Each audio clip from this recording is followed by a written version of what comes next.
वज़ीर आज़म शहबाज शरीफ से चीनी सफ़ीर जियांग ज़ेरोंग ने मुलाकात की। शहबाज शरीफ ने चीनी सदर और चीनी वज़ीर आज़म के लिए नेक ख्वाहिशात का इजहार किया।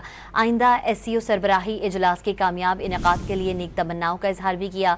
चीनी सफ़ीर से गुफ्तगू में वज़ीर आज़म शहबाज शरीफ ने वाज़ेह किया कि CPEC मनसूबों के कामयाब नफाज के लिए चीन के साथ मिलकर काम जारी रखने के लिए पुरआज़म है।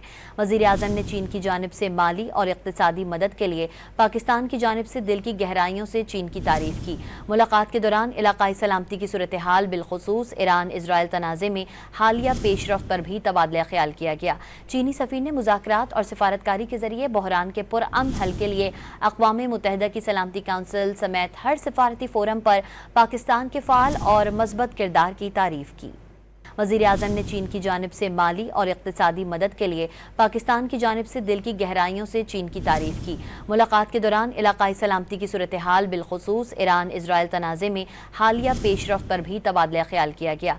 चीनी सफ़ीर ने मुज़ाकरात और सिफारतकारी के जरिए बहरान के पुरअमन हल के लिए अक़वाम मुत्तहिदा की सलामती काउंसिल समेत हर सिफारती फोरम पर पाकिस्तान के फ़ाल और मज़बूत किरदार की तारीफ की।